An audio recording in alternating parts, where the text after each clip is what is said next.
this morning I met some new friends here, and I was just telling them that I finally got you. It took me, I've been listening to you for 2 years, and last week in San Francisco, you were talking about calibration, and something just shifted in me. And what I realized was it's so easy when I hear your voice, Esther's voice, your voice, the vibration you hold.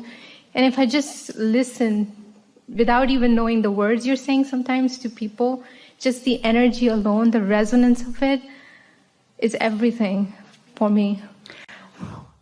Well, that's a nice thing, but you could go a little deeper and focus on the feeling, which you find often, whether you're listening to us or watching a sunset or a child or an animal. In other words, there are all kinds of things that you can calibrate to. Yeah. Yeah. What I find the most beautiful about using you as a permission slip, if I may say, is the feeling of sureness and power that I feel is I tasted in my inner being.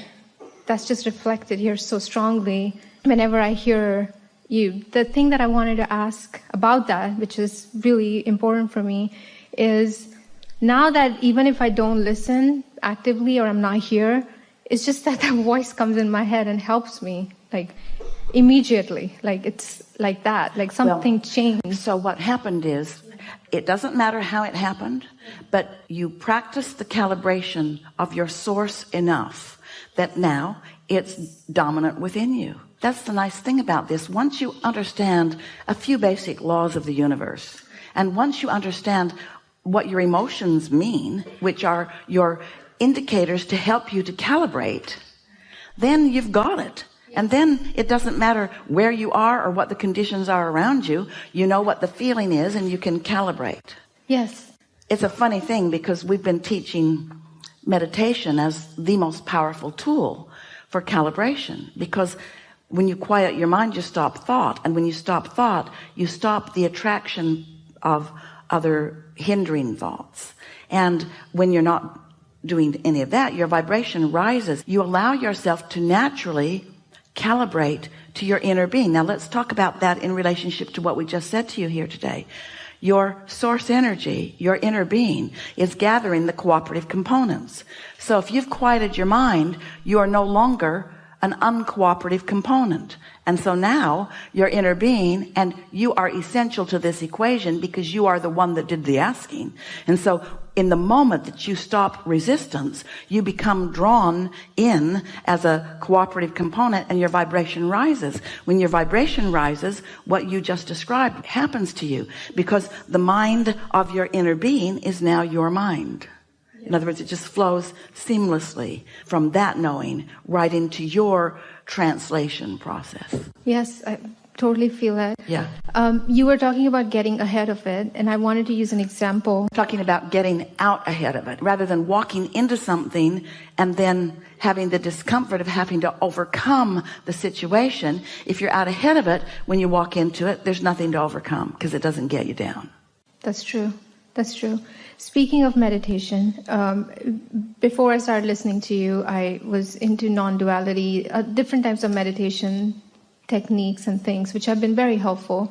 Sometimes during the day, is there ever a situation where you might be doing too much of meditation? Because if you feel bored, yes. Bored, yes. That's it. Yeah. That's it. You didn't come here to quiet your mind. You came to focus and to attract and to feel the exhilaration of the universal forces gathering things together on your behalf. We teach meditation to quiet your mind, to allow a rising of vibration. But when your vibration has risen, focus and attract with that, you see. Humans, they make work of everything. We don't encourage more than 15 or 20 minutes a day of meditation. That's enough. Anything else is just escape. Yeah. So what if I feel sometimes in the day that feeling of boredom or numbness because I, let's say, was contemplating too much? What's the best thing to do? Well, you won't feel boredom from contemplating too much. If you're contemplating, then thoughts are active and attracting, and you're going to find yourself more and more stimulated. If you've quieted your mind, that's a different thing. Give us an example of the situation. Why did you sit to meditate to begin with? Let's say I meditated in the morning. Yes. And then during the day, I noticed something negative coming up I felt something negative. To do some sort of process, that's where I get bored. Let us give you one that you might not find so boring. So let's say the situation has come up. What is it? Something about a past relationship, a hurt comes up. Past relationship or a current relationship? Somebody hurts your feelings? Yes.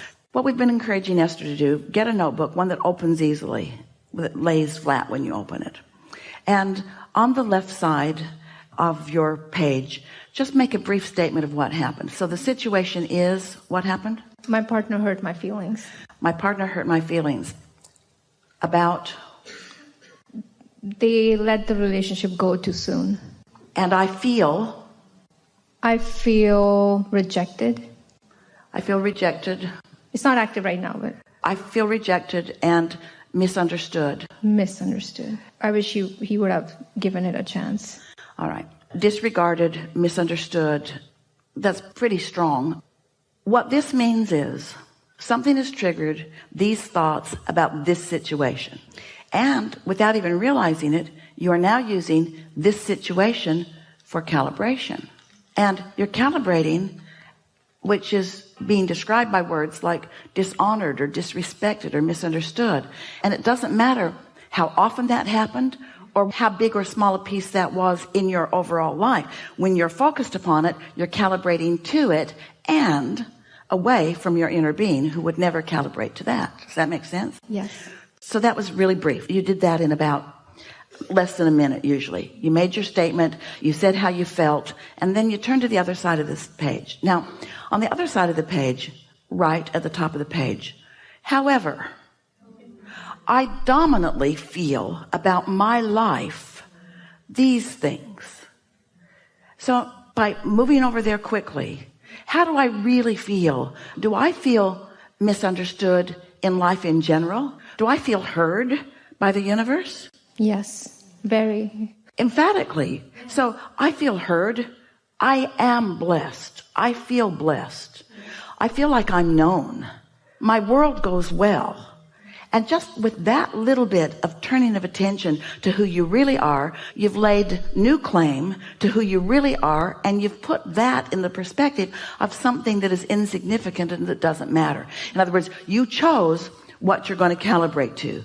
And of those two piles that we were describing out there on that football field, you chose through this exercise to be under the influence of your inner being who sees you. Now, what happens often when you start writing like that is that not only do you not feel bored by the process, you get enlivened by it. You find yourself being thrilled by life. You find yourself just sort of rampaging on your page about how good life really is and how much fun you're having. And then thoughts that harmonize with those general feelings begin to become more specific and more specific until you're actually acknowledging how really, really, really good your life is. And then in that moment, you've returned to who you are, and that situation is momentarily irrelevant. Now, it might come up again. It might come up 100 more times. But when you have time, if you do this calibration process, in time, it will not come up at all. We've been saying to all of you for a while that when you get your feelings hurt about something, if you can change the subject easily, do it. But if it's something that hurt you deeply and you can't change the subject easily, you got to clean it up. And the way you clean it up is with this general process, because if you try to clean it up with specifics, you'll just keep activating the specifics of what you don't want. It never will improve. If somebody hurts your feelings and they're not meaningful in your life, you could just never think about them again, and that would be that. But if it's someone that you can't not continue to think about and it keeps coming up, then this calibration process is a good one. I think this is perfect because I think what I was doing was meditating, and that wasn't helping because it would mean... It helps in this way. When you meditate, you quiet your thoughts and your vibration rises. But it doesn't change the frequency of that situation. Calibrating does, because remember these words. Your vibration is where you last left it on that subject. So when you deliberately calibrate, with an active mind, not a quieted mind. Now you leave it in a different place every time you calibrate it, till in time you've calibrated it to who you really are. And what happens? It's so interesting. Sometimes once you do that, the very situation that was bothering you to begin with begins to evolve and change, because it was attraction then and it's attraction now. It's attraction, attraction, attraction, attraction, attraction. Actually, one last thing I want to mention. Thank you for saying that, because as I was doing something similar by listening to you and calibrating since last week, I felt that if that situation hadn't happened, I would have never been able to hear you so well, because the hurt was what was motivating me to, okay, I've been listening to Abraham for 2 years. And so in a way, gratitude was coming for that. Yes. That's always a pretty good thing to acknowledge. Well, this thing that I didn't want to happen did catapult me into this wanting. But don't get too carried away with that either, because that sort of leads you to a human belief that is bogus and flawed. And that is, it takes pain to have gain. Don't let it go there. Just say instead, I came to sift and sort. And the sorting process is a good process, not a bad process. And negative emotion is a good tool, not a bad tool. Negative emotion is an indicator that serves me, not something that I'm doing wrong. And this is another thing that we would like all of you to acknowledge and embrace, and eventually come to love as much as we do. The contrast that you think you don't want to live is the very thing that is causing the expansion of your vortex. If there were not an expanding vortex for you to point toward, you could never feel the exhilaration of that motion forward. Oh, it is so delicious when life causes you to ask for something that you don't have, and then you find a way to calibrate to its vibrational reality, and then you get to watch those thoughts turn to things. You came into this environment because you are a creator, and you're creating in a world with real things that you want to see and hear and smell and taste and touch. We just want you to get your priorities straight. We want you to care most about alignment, which leads to seeing and hearing and smelling and tasting and touching, not bent out of shape because you can't see it yet or hear it yet or smell it or taste it or touch it, which holds you in the place of deprivation from it, and you can't get there from there. Does that make sense? You got to find a way of soothing yourself. And what happens sometimes to you, you're fun to watch, is that somebody hurts your feelings and you calibrate and feel better. And then they do it again. And you calibrate and you feel better. And then they do it again. And then you calibrate and feel better. And then you think, why do I have to do all this work? Why isn't it getting better? Well, you're taking the score too soon, because there's momentum. Some of your relationships, you've got a lot of momentum going.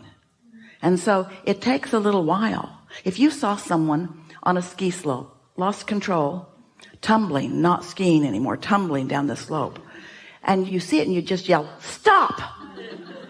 Does he? Or does the momentum keep carrying him down the slope?